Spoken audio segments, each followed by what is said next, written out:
अस्सलाम वालेकुम नाजरीन, मैं हूं आपका दोस्त, आपका होस्ट आसिम शहजाद और आप देख रहे हैं प्रोग्राम दियारे खास। और मेरे साथ शरीके गुफ्तगू हैं मेरी को होस्ट शाजिया मुश्ताक, जो हमारे मेहमान के साथ रैपिड फायर खेलेंगे। नाजरीन, फनून लतीफ़ा से मुतल्लिक और उनसे मुंसलिक लोग जो हैं वो एक अलग ज़ौक और मर्तबा रखते हैं। उनका मुआशरे में और मुआशरे को देखने का तर्ज जिंदगी ही डिफरेंट होता है। जो मुसन्निफ, अदीब, शायर और अफसाना निगार, ये किसी भी कौम के लिए, किसी भी मुआशरे के लिए किसी सरमाए से कम नहीं है। एक ऐसा सरमाया, ये जब अपनी कोई भी तहरीर या तसानीफ लिखते हैं तो इनकी तसानीफ को पढ़ के कौमें जुबान होती हैं और वो अपना मुस्तकबिल संवारती हैं। आज इसी सिलसिले में फ़नून लतीफ़ा से मुतल्लिक हमारे पास एक ऐसे शायर, अदीब और ऐसे मुसन्निफ मौजूद हैं जो कि हमारे लिए, ना सिर्फ मेरे लिए बल्कि पूरे अमारात में रहने वाले पाकिस्तानियों के लिए बाइसे फ़ख्र हैं। हमारे साथ जनाब मौजूद हैं, हम सब की पहचान, हमारे सबके दोस्त, पाकिस्तान की पहचान, हमारे बहुत ही अच्छे शायर और मेरे क्लोज दोस्त जनाब सुलेमान जाजिब साहब। Thank you very much Suleman भाई, आप तशरीफ लाए हमारे स्टूडियो में। वेलकम आसिम भाई, बहुत शुक्रिया आपका कि आपने दावत दी। और यकीन मानिए कि दियार गैर में रहते हुए ना, और दियार ख़ास जो आपने एक शुरू किया है, ये सिलसिला बड़ा है, मोहब्बतों वाला है। इसमें आप लोगों को सामने ला रहे हैं, ये एक बड़ी बात होती है। और सबसे बड़ी बात ये होती है कि आप टैलेंट को या टैलेंटेड लोगों को या उन लोगों को जिन्होंने कम्युनिटी के लिए कुछ किया है या कुछ कर रहे हैं, उनको सामने लाना भी एक बड़ा काम है। इसके लिए जो जितनी आपकी सताइश की जाए वो बड़ी कम है। और आप मुबारकबाद के लायक हैं कि आपने ये एक ख़ास प्रोग्राम जो है वो शुरू किया हुआ है, और ख़ास लोगों के लिए। बहुत शुक्रिया। ये बताइए कि आप अदीब, मुसन्नफ, शायर क्यों बने? अच्छा, ये एक बड़ा अजीब सा क्वेश्चन होता है कि क्यों बने। एक्चुअली शायर, अदीब, मुसन्नफ, फनकार, सिंगर, खिलाड़ी, ये बाय बर्थ होता है। इसके अंदर कुछ जीन्स में कुछ ऐसी चीज़ें शामिल होती हैं जो किसी और में नहीं होती। एक अच्छा राइटर, अच्छा शायर, अच्छा सिंगर नहीं हो सकता। एक अच्छा सिंगर, एक अच्छा राइटर नहीं हो सकता। अल्लाह पाक जब इंसान को बनाते हैं ना, मैंने कई बार देखा है, जब बनता है ना, इंसान की जब बुनत होती है, तो उसमें एक हर इंसान में एक ना एक दो खूबियाँ ऐसी होती हैं जो किसी और में नहीं होती। हमने वो खूबियाँ पॉलिश करनी होती हैं। पॉलिश करना बड़ा ज़रूरी है। सिंगर को पॉलिश करना, खिलाड़ी को पॉलिश करना। अब अच्छा हॉकी प्लेयर क्रिकेट प्लेयर नहीं होता, फुटबॉल प्लेयर हॉकी प्लेयर नहीं होता। ये सारी बातें ऐसी होती हैं। एक अच्छा जो नसर निगार है वो शायरी नहीं कर, हालांकि क्रिएटिव पर्सन है, शायरी नहीं लिख सकता। एक अच्छा शायर है, बाज़ औक़ात वो अच्छी नसर नहीं लिख सकता, क्योंकि अल्लाह पाक ने उसके अंदर जो खासियत दी है वो शायरी वाली दी है। अब शायरी वाली, अब हम हमारी ज़ुबान में कहते हैं कि उसका मीटर जो है ना वो बाय बर्थ ट्यून होता है, वो कुछ खासियत लेके पैदा हुआ होता है। अब उसके अंदर निखार पैदा होता है ना, वो जिसको कहते हैं कैथारसिस, प्रैक्टिस। आप जितनी ज़्यादा करते हैं उसमें निखार, उसमें वो चीज़ें जो है ना वो निखर के सामने आना शुरू होती हैं, वो क्लैरिटी आती है। ये बहुत ज़रूरी होता है। और रहा सवाल आपका कि शायरी कब से, देखिए मुझे अभी भी याद है जब मैं अपनी प्राइमरी एजुकेशन कर रहा था ना, तो मैं उस वक़्त जो उर्दू के ये जो शेर होते थे ना, ये जो मुझे उस वक़्त अट्रैक्ट करते थे। मुझे उस वक़्त समझ आते थे ये क्या चीज़ें हैं। और मैं जब मिडिल लेवल में गया तो ये जो मतलब कि आगे पीछे शेर लिख के उसको बराबर करना होता था, तो मैं सबसे अच्छा करता था और सबसे ज़्यादा नंबर मेरे उर्दू में आते थे। तो देखिए, मैं यही कहता हूँ कि ये बाय बर्थ कुछ चीज़ें होती हैं जो आपको खुदावंद ताला जो है वो अता करते हैं। यानी कि मैं आपकी बातों से जो नतीजा अखज़ कर रहा हूँ कि ये आपके अंदर ये चीजें गॉड गिफ्टेड है। आज सलमान जाज़ब कुछ और हो ही नहीं सकते थे। सलमान जाज़ब को एक मुसन्नफ ही होना था, एक अदीब ही होना था, एक शायर ही होना था। बिल्कुल ऐसे ही है, मैं तो यही समझता हूँ। इसी इसी बात को हम आगे लेके चलते हैं कि यानी कि अगर किसी इंसान का पैशन उसका जरिया मुआश बन जाए तो इससे जैसी खुशकिस्मती मेरा नहीं ख्याल कि कोई और देखिए, होगी। ये तो वो कहते हैं कि सोने पे सुहागे वाला काम होता है, कि आपका दिल भी करता है कि यार मैं ये काम करूं, और अल्लाह पाक ने आपका रिज़्क भी वही लिख दिया है। तो ये तो फिर देखें, आप अपनी फील्ड को एंजॉय करते हैं। सलमान भाई, आपकी पहली लिखी हुई किताब कौन सी थी? मेरी जी किताब 2009 में जो पहली शाया हुई थी वो थी तेरी खुशबू। ये किससे, इसका कंटेंट क्या था? देखिए, ये शेरी मजमूआ है। पहली किताब मेरी शेरी की मजमूआ था। और क्योंकि मैं अपने कॉलेज में और उसके बाद यूनिवर्सिटी में मैं बड़ा एक्टिव था अपनी हम निसाब गैर निसाबी सरगर्मियाँ होती हैं ना उसमें, तो एक तो मुझे वहाँ से शौक था, वहीं से लिखने का था। मेरा ख़्याल मेरा पहला कॉलम जो एक किसी न्यूज़पेपर में छपा था, मैं उस वक़्त 9th क्लास में था।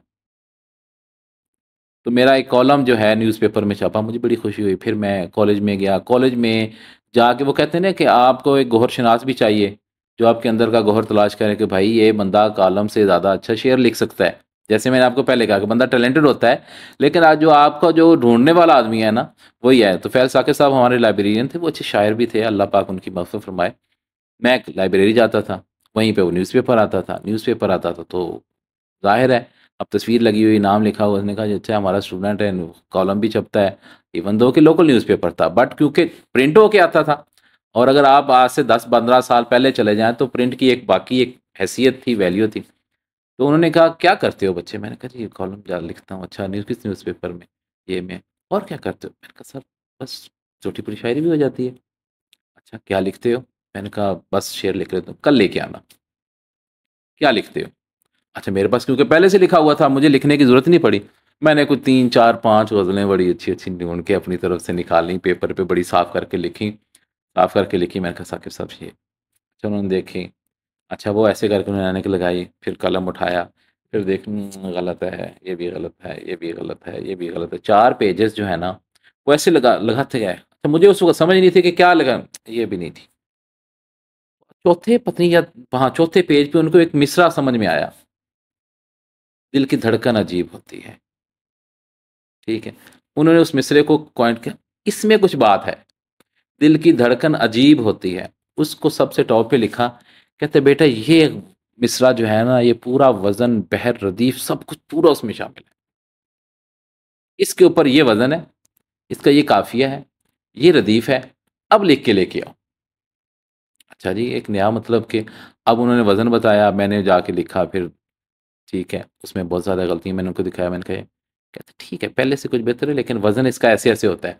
वो फिर आपको शायद शेरी से अगर जो तो वो बताते हैं, हमें बहनें सिखाएँगी। उन्होंने कहा ये वज़न है इसका, जैसे फ़ेलुन, फ़ेलुन, फ़ेलुन, मुफ़ाइलातुन, फ़ेलुन, ठीक है जी, फ़ाइलातुन, मुफ़ाइलुन, फ़ेलुन, इस तरह करके कुछ वज़नें होते हैं। ठीक है, उन्होंने मुझे पहले वज़न सिखाया, फिर बताया ये लफ्ज़ ऐसे जुड़ते हैं, फिर ये इसका काफ़िया है, ये रदीफ़ है, अब लिखो।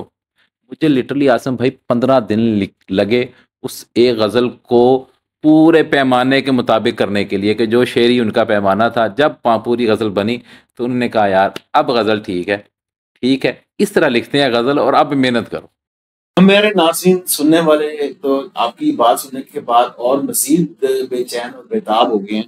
आप हमें ये बताइए कि नौजवान नस्ल क्योंकि इल्म और अदब से थोड़ा-सा मैं देखता हूँ उनका वास्ता कम ही पड़ रहा है आजकल। मुझे ये बताइए कि एक शायर जो होता है जिस तरह आपने रदीफ, काफिया, ये किन चीजों के साथ खाते हैं इनको और ये क्या इनकी इनकी क्या खसूसियात होती हैं? आप थोड़ा सा बताएं हमें। गज़ल जो है ना, गज़ल कोई आज की नहीं है, बरसों से गज़ल मतलब सदियों से चली आ रही है। उस वक़्त इसकी जो असातिज़ा हैं उन्होंने कुछ पाबंदियाँ इसके ऊपर मतलब कि लगाई कि काफ़िया रदीफ़ की, जिसको सादा लफ्ज़ों में कह दें कि काफ़िया। काफ़िया वो होता है जो चेंज होता है, नसीब, रकीब। मैं पहली गज़ल की बात करता हूँ कि दिल की धड़कन अजीब होती है, जब वो मेरे करीब होती है, जब तू होता है रूबरू मेरे, ठीक है? सारी दुनिया रकीब होती है। क्या बात है। नौजवानी के ख्वाब क्या कहना, हर तमन्ना अजीब होती है। चाँद को देखने से है जाज़िब, चाँदनी कब नसीब होती है। ओए होए होए, क्या बात। तो ये आपकी पहली ये पहली गज़ल थी मेरी। भी पहली है। पहली गज़ल थी मेरी, पहली मुझे भूलती नहीं है ना इसलिए। पहली अब इसी अंदाज़ में थी, तो मैं इसी अंदाज़ में सुनाता हूँ। में रदीफ कहाँ पे है, काफिया कहाँ पे है? देखें काफिया जो है ना, नसीब, रकीब, ये जो है ना अजीब, ये सारे काफी होते हैं। ये काफी हाँ जी, रदीफ होती है, आपको बार बार लफ्ज होती है। इसको क्या कहते हैं? रदीफ। रदीफ। हाँ जी, और काफिया होता है जो बदलता है। अच्छा। लेकिन काफिये का वजन बराबर होना चाहिए। अगर नसीब लिखा है तो रकीब है तो अजीब है, ठीक है, अजीब है तो करीब है। अब ये पूरा है उसका जो है ना, कि ये इसका काफ़िया जो होता है। अब मुख्तलिफ आप जब गज़लें आप इस तरह देखेंगे तो आपको मज़ा आएगा कि यार नहीं वाक़ई जो है ना, गज़लों में एक वज़न होता है। क्योंकि जो म्यूज़िक बनता है ना, म्यूज़िक की जो थाप होती है, 212 की एक थाप होती है, जो मतलब कि वो बजाते हैं। एक्चुअली वो बजाते ही इसी सेंस में हैं, इसी अंदाज़ में हैं कि वो उनको जो है ये पता चलता है कि यार ये वाक़ई है। क्योंकि वो एक पूरा पैरामीटर के ऊपर जाती है। जब गज़ल उसके ऊपर आती है ना, कि जितने भी राग हैं या जितने भी मतलब कि आपने देखा होगा जो बड़ा एक आजकल ट्रेंडिंग में होता है कि यार नातें जो है ना वो गानों की तर्ज पे गाई जा रही हैं। अक्सर लोग कहते हैं तो भाई लिखी हुई तो उसी पैरामीटर में है ना, वजन तो वही है ना, काफिया रदीफ बदल दिया, ठीक है, काफिया रदीफ बदले गए, भाई पैरामीटर तो वही है ना। फाइलातुन मफाइलुन फेलुन में जिसने गाना लिखा है, जिसने गजल लिखी है, जिसने नात लिखी है, अब वो मीटर तो वही आ रहा है ना। तो सेम यही बात होती है। सलमान भाई, हमारे सुनने वालों को ये बताइए कि एक गजल और एक नज्म में क्या फर्क होता है? देखिए गजल जो है ना वो पाबंद होती है, मतलब कि उसका एक वजन होता है। पाबंद माशूक की पाबंद होती है। माशूक की बाद में पाबंद होती है, पहले अपने औजान की पाबंद होती है। सलीस उर्दू में बात करेंगे हमसे। जबरदस्त, आई लाइक इट। के पहले औजान मतलब जो उसका वजन होता है ना उसकी पाबंद होती है। गजल के अंदर एक वजन होता है, ठीक है। अब जैसे मेरी गजल है कि रूह में मस्ती भर देता है, रूह में मस्ती भर देता है, इश्क कलंदर कर देता है, कोई मोहब्बत में दिल अपना, कोई अपना सर देता है, सबको मिट्टी करने वाला, किसी किसी को पर देता है। आप पूरा शेर पढ़ेंगे ना आपको बराबर बराबर लगेगा। आपको समझ आ रही है जी बोल रहे जी। तो ये देखें आपको पूरे एक पहला मिसरे से लेके आखिरी तक सब उसमें लगेगा। अब उसमें नज़म आ जाए, नज़म में दो तीन होती हैं, एक तो आज़ाद नज़म होती है, ठीक है, एक नज़म मुअर्रा होती है। मतलब मुअर्रा उसको कहते हैं। आजाद नज़म का तो मैंने सुना है। आज़ाद देखें, आज़ाद नज़म एक नसरी नज़म होती है, एक आज़ाद नज़म होती है। अच्छा, नज़म की भी 3 किस्में आई हैं। ज़्यादा किस्में होती हैं, मतलब कि हाँ, अब मतलब कि 3 उर्फ़ आम में ज़्यादा मशहूर है। मुअर्रा ये होता है कि आपने एक वज़न पैरामीटर फिक्स किया। अब ये गज़ल मुझे नज़म तो नहीं याद किसकी है, लेकिन उसका मैं आपको पैरामीटर समझाता हूँ कि उसे कह दो हज़ारों पल तुम्हारे बिन, न पूछो कैसे काटे हैं, कभी यादें रुलाती हैं, कभी मौसम सताते हैं, उसे कह दो हम आए हैं। अब देखा है, उसे कह दो फाउलून। मैंने भी सही इंट्रो में कहा है ना कि ये मीठे लोग होते हैं, मीठी मीठी बातें करते हैं। बिल्कुल ऐसे ही है। तो जब अब आप देखो अगर पूरी नज़म पढ़ोगे ना, मैंने ये बहुत पता नहीं कब याद हुई थी मुझे, लेकिन इसका मुझे पैरामीटर से समझ में आया। उसे कह दो हज़ारों पल तुम्हारे बिन, न पूछो कैसे काटे हैं, कभी यादें रुलाती हैं, कभी मौसम सताते हैं, उसे कह दो हम आए हैं, हमारा मान रख लेना, हमें वापस नहीं जाना, तड़पते दिल से मेरी जान, कभी रूठा नहीं करते, मोहब्बत तो इबादत है, उसे रुसवा नहीं करते, ज़माने से छुपाते हैं मगर चर्चा नहीं करते, सुनो ऐसा नहीं करते। अब कहीं पे टूटा है कुछ नहीं, ठीक है। वजन पूरा होता है इसका, इसको मुर्रा कहते हैं, ठीक है। इसी तरह मेरी अपनी जो नज्म है जो मुझे सबसे ज़्यादा मशहूर है, मतलब मशहूर भी कह सकते हैं, जो मुझे सबसे ज़्यादा महबूब है, मुझे जो मतलब कि मैं जो नज़मों का मैं अपनी नज़मों का इंतखाब करूँ ना तो मुझे सबसे ज़्यादा प्यारी नज़म वही लगती है। वो लिखी मैंने अपनी माँ के लिए थी। फिर तो वो जरूर बहुत खूबसूरत होगी। सुलगते सहरा के जब सफ़र पर मैं घर से निकला, ये मैंने लिखी थी जब मैं अवलीन दुबई में आया था ना। सुलगते सहरा के जब सफ़र पर मैं घर से निकला तो मेरी माँ ने यूं मेरे माथे पे होंठ रखे थे, उसने ऐसे दिया था बोसा कि मेरे सारे बदन में जिसने महक में डूबा, धनक सा रंगीन प्यार अमृत सा भर दिया था। महक में डूबा धनक सा रंगीन प्यार अमृत सा भर दिया था, मुझे जो सरशार कर गया था फिजा में खामोश सी दुआ से, अजीब सा रंग भर दिया था। अजब खुशी थी अजीब दुख था, अजब खुशी थी अजीब दुख था कि तपते सहरा की रेत जैसे थे होंठ उसके और उसकी आंखें सुलग रही थीं। मुझे था मालूम और उसे भी, मेरे निगाहों से दूर होते ही टूट जाएंगे बंद सारे, कि जब्त के ये कड़े सहारे, कि जब्त के ये कड़े सहारे न रोक पाएंगे खुश्क आंखों की बारिशों को, वो बात बेबात रो पड़ेगी मेरी माँ, मेरी माँ। You give me goosebumps. वो बात बेबात रो पड़ेगी मेरी माँ। सैडनेस है इसमें बहुत ज्यादा, बहुत, ये गहराई बहुत है इसमें। इसमें जो है ना देखिए सैडनेस तो खैर हर शायर में शेर में होती है, लेकिन जो गहराई है ना वो बहुत ज्यादा। आसिम भाई मैं आपको बताऊं, ये इस नज़म को मेरे ख्याल में 2007-8 की है। मैं अब भी पढ़ता हूँ ना, तो देखें मैं बता नहीं सकता कि कैफियत क्या होती है, और आंखों के अंदर मैं कुछ चीज़ें जो है ना वो मैं छुपा के रखता हूँ। वो फीलिंग ऐसी होती है। देखिए ये हम जो शेर शायर होते हैं ना, अक्सर लोग कहते हैं यार पत्नी ऊपर से इल्हाम आ जाता है।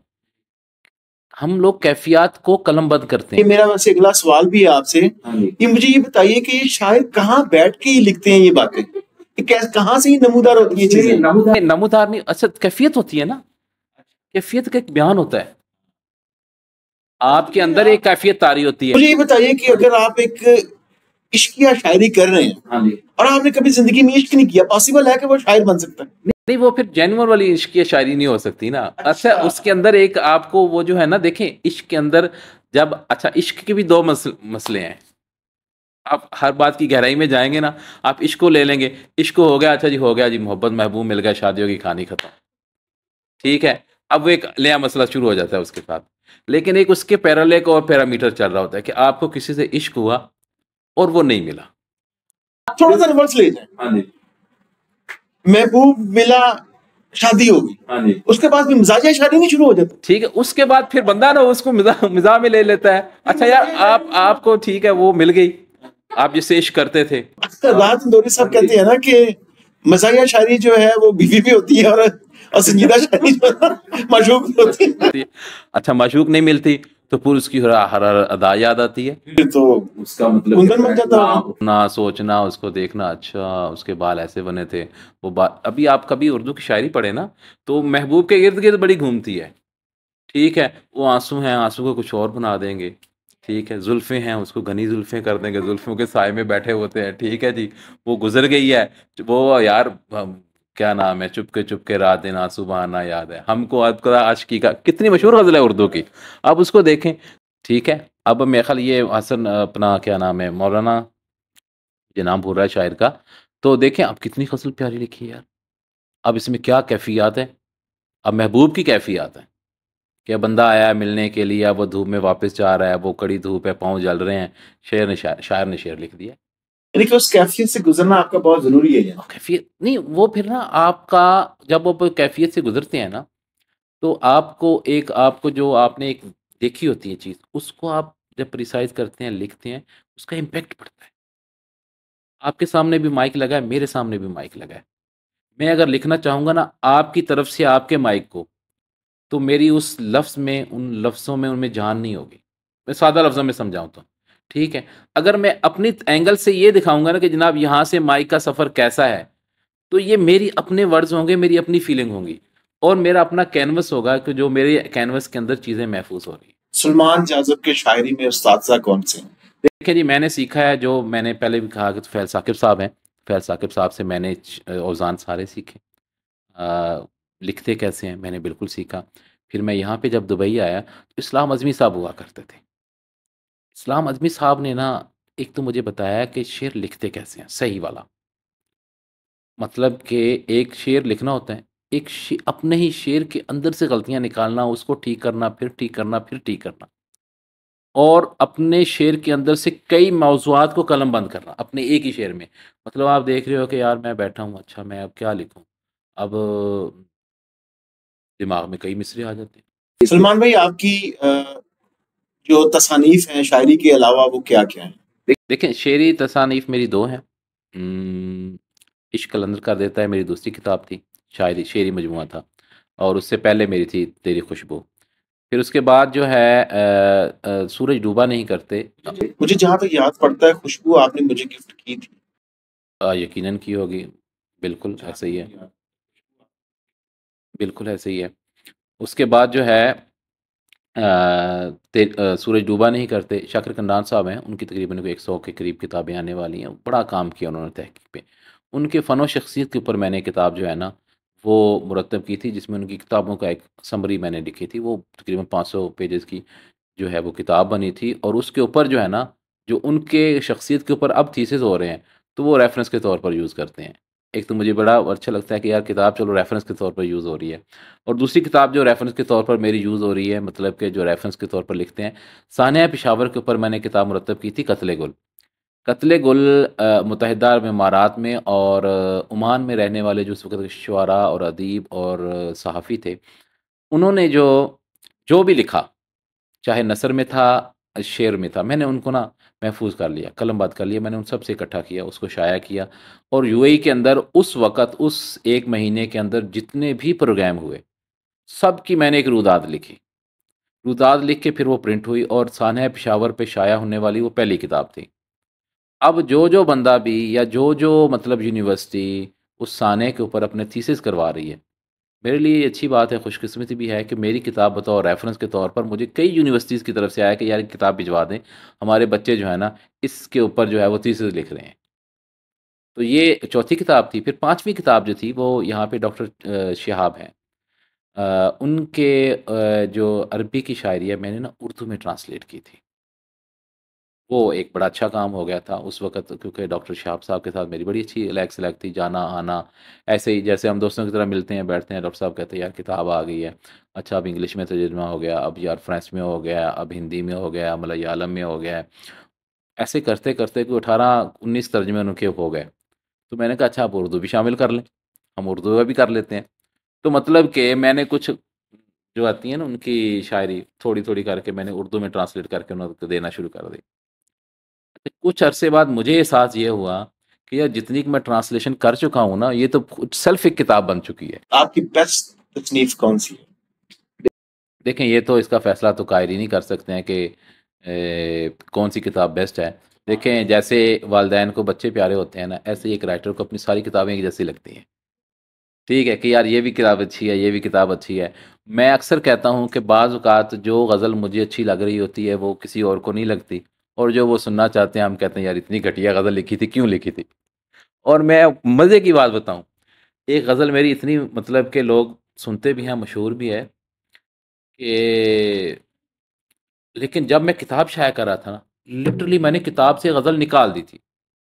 निकालने के बाद वो पेज खाली हो गया जिस पे ऊपर कुछ लिखना था, तो मैंने कहा यार 4 शेर इसके लिख लो। और अब जब मैं मुशायरे में वो गज़ल पढ़ता हूँ, तो कमाल की होती है। संग हाथों में लेके सब आए, संग हाथों में लेके सब आए, और सितम ये तेरे सबब आए। पाई मंजिल तो सब ने ये पूछा, पाई मंजिल तो सब ने ये पूछा, आप इस रास्ते पे कब आए। सुबह वाले के शाम वाले दुख, पास मेरे ही आए जब आए। लोग क्या क्या न इश्क में जाजिब, लोग क्या क्या न इश्क में जाजिब, छोड़ कर नाम और नसब आए। तंग हाथों में लेके सब आए।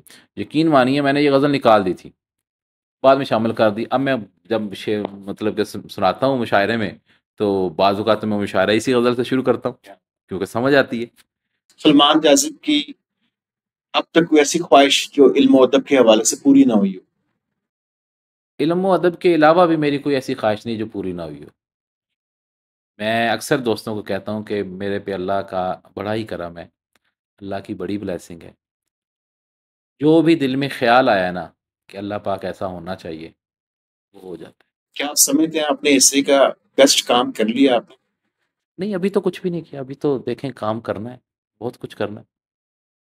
अभी तो देखें हम अशरे अशीर नहीं हैं, बहुत सारी चीज़ें हैं जो पेंडिंग में हैं, वो मेरा दिल करता है यार मैं करूँ, ठीक है? अभी किसी मेरी समझ लें कि 3 किताबें ऐसी हैं। एक किताब तो ऐसी है कि समझ लें कि 99% रुकी, मतलब काम हुआ पड़ा है, बस प्रिंटिंग में जानी है। मेरी वजह से रुकी पड़ी है, टाइम नहीं मिलता। खुद को 10 सालों के बाद इल्म और अदब में आप कहाँ देखते हैं? जी, मैं खादिम हूँ उर्दू का, मेरे दिल करता है कि मैं उर्दू की खिदमत करता रहूँ। मैं पहले भी करता था, मैं आज भी करता हूँ, और उर्दू के लिए मेरी कोशिश यही होगी कि मैं इसकी खिदमत करता ही रहूँ। सलमान भाई, आप बड़े मीठे इंसान हैं, माशाल्लाह। आपकी बातों से खुशबू आती है। आप ये बताइए कि कौन सी ऐसी बात है जिस पे आपको बहुत खुशी मिलती है? खुशी मिलती है मतलब कि कौन सी ऐसी बात है जो आपको खुश कर देती है?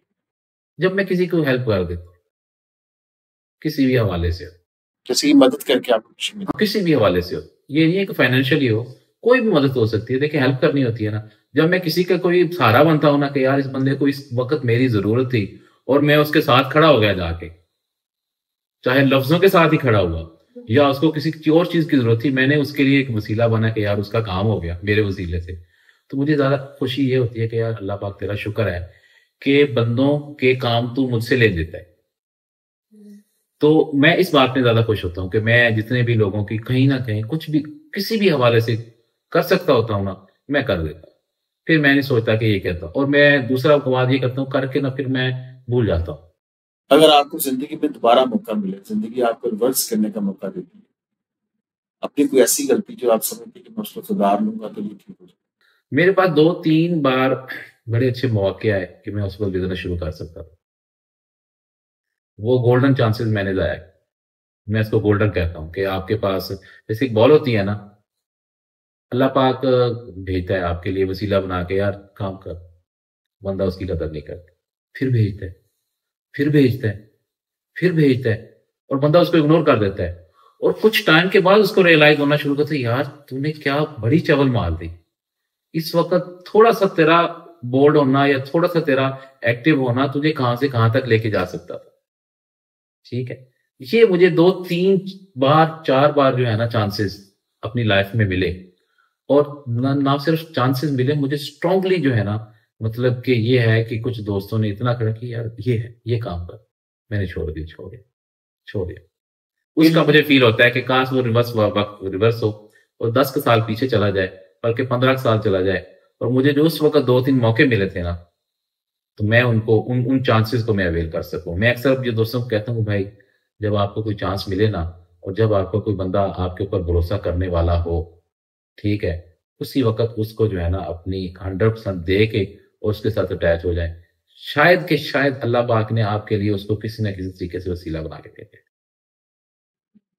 सलमान भाई, ये बताइए कि हमारे नाज़रीन और आने वाली नौजवान नस्ल को इल्म और अदब के हवाले से आप क्या पैगाम देना चाहिए?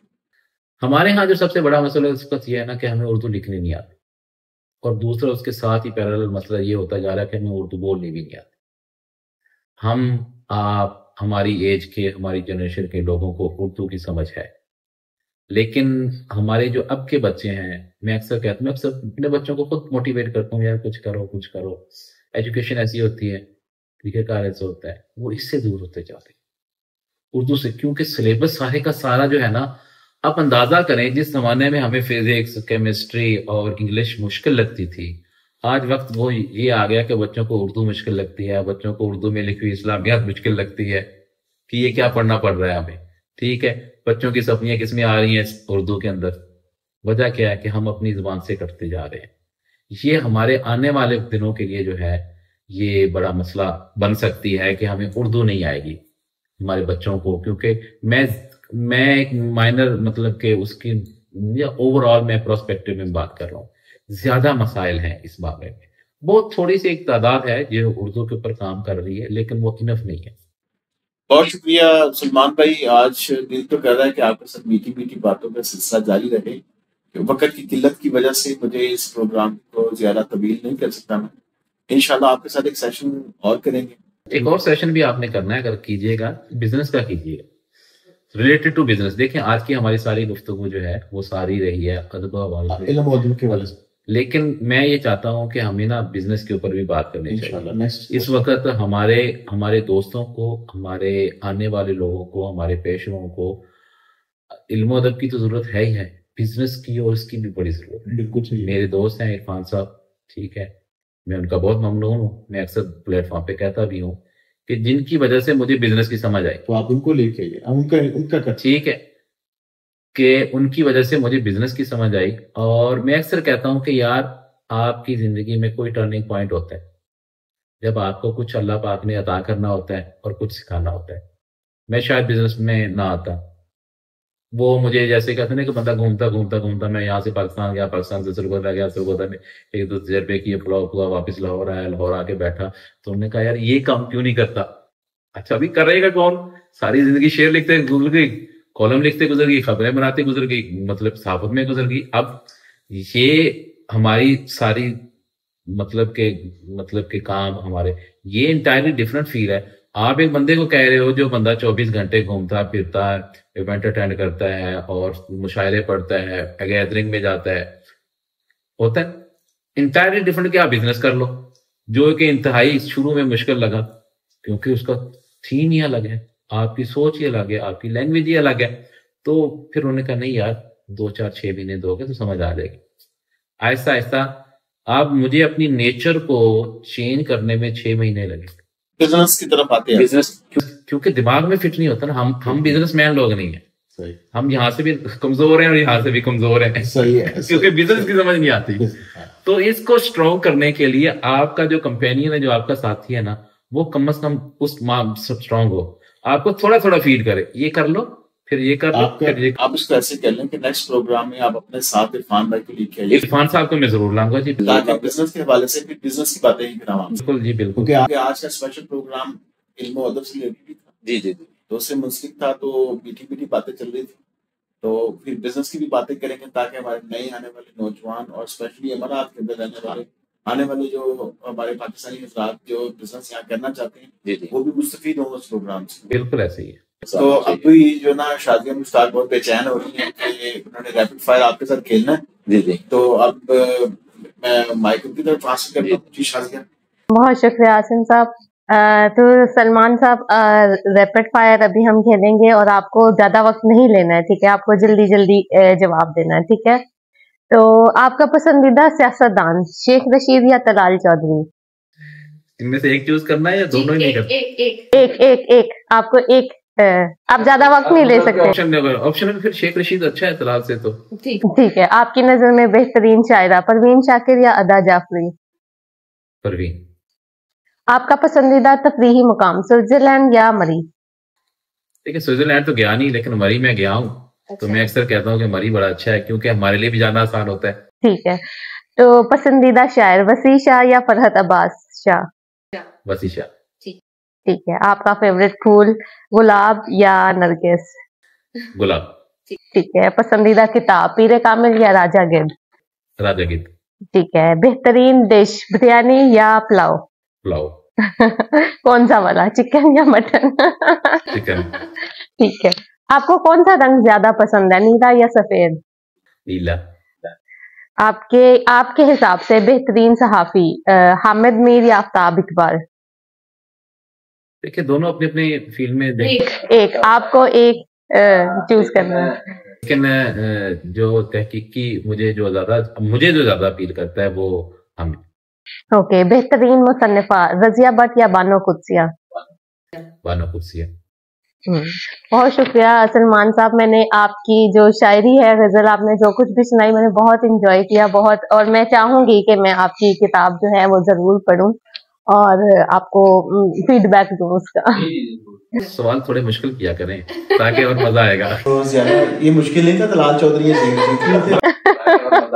ये सर की स्क्रिप्ट है। सलमान भाई बहुत मजा आया आपके साथ गुफ्तगू करके। तो शुक्रिया आपका आसिम भाई। ये जो सिलसिला आपका दियारे खास का है, इसको जारी रखिए। देखें जब बंदा शुरू करता है ना, तो मैं अक्सर वही कहता हूँ इरफान साहब वाली बात, 6 महीने आपके लिए बहुत टफ होते हैं।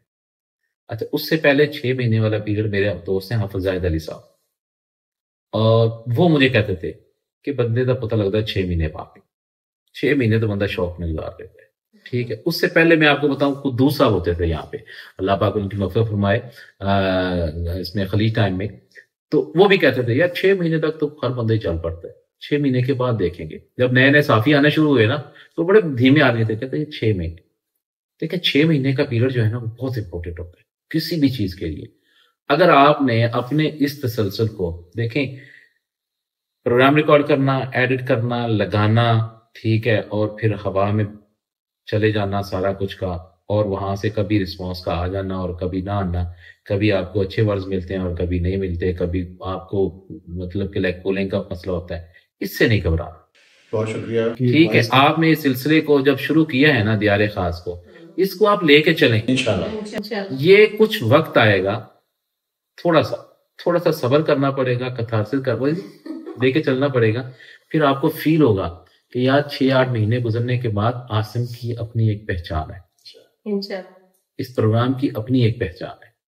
उसके लिए आपको इस सब्र का और इस तहम्मुल का पूरा मुज़ाहिरा करना पड़ेगा। फिर आप देखिएगा जब बंदा उस मुश्किल वक़्त में से गुज़र जाता है ना, और जब उस टाइम को बंदा क्रॉस करके आगे आता है, फिर बंदा कहता है यार बड़ा अच्छा हो गया। मेरी दुआएँ, नेक तमन्नाएँ हर हवाले से आपके साथ हैं, ठीक है? बहुत बड़ा अच्छा प्रोग्राम है और आप जिस तरह प्रमोट कर रहे हैं, आप करते रहिए। आपको टैलेंट भी मिलेगा, टैलेंटेड लोग भी मिलेंगे और एक वक़्त वो आएगा जब आप कहेंगे कि यार वाक़या ही जो है ना, हम इस वक़्त दियार ख़ास में रहते हुए ना सिर्फ़ इमारात बल्कि इर्द-गिर्द के जितने ममालिक हैं, उन सब की आवाज़ हैं। बहुत शुक्रिया। नाज़रीन, सलमान भाई की आज हमने बातें सुनी और बहुत ही मुस्तफ़ीद गुफ्तगू की उन्होंने आज हमसे। इल्म और अदब, शेर व शायरी के हवाले से उन्होंने जो बातें बताई, लेकिन इनकी बातों का जो लब्बे-लबाब मैं आपको बता देता हूँ। एक बात उन्होंने एक ऐसी कही कि जो कि मेरे दिल की आवाज़ है कि हमारी आजकल की जनरेशन को कोई भी ज़ुबान पे अबूर हासिल नहीं है। चाहे वो अरबी है, चाहे उर्दू है, चाहे पंजाबी है, चाहे इंग्लिश है, किसी भी ज़ुबान पे उनको अबूर हासिल नहीं है। तो नाज़रीन, नौजवान नस्ल स्पेशली जो सुन रहे हैं, आज का प्रोग्राम देख रहे हैं, वो किसी एक ज़ुबान पे अपना अबूर ज़रूर हासिल करें। उससे कोई कंसर्न नहीं है कि वो पंजाबी है या उर्दू है या इंग्लिश है। तो ज़ुबानें सीखें और उन पे अबूर हासिल करें। दूसरी जो बात जो मुझे मेरे दोस्त, मेरे भाई सलमान जाज़म ने मुझे एडवाइस भी किया है, दैट इज़ कंसिस्टेंसी। आप अपने काम में मुसलसल लगे रहें, जुटे रहें अपने काम में, मिल्लत के साथ राब्ता इस्तवार रख, वबस्ता रह शजर से उम्मीदें बहार रख। नाज़रीन, आज का प्रोग्राम यहीं खत्म करते हैं। इंशाल्लाह अगले प्रोग्राम तक के लिए फिर हाजिर होंगे। आप मुझे, आसिम शहजाद और शाज़िया मुश्ताक को इजाज़त दें। इंशाल्लाह अगले प्रोग्राम में फिर मुलाकात होती है। तब तक के लिए अल्लाह हाफ़िज़।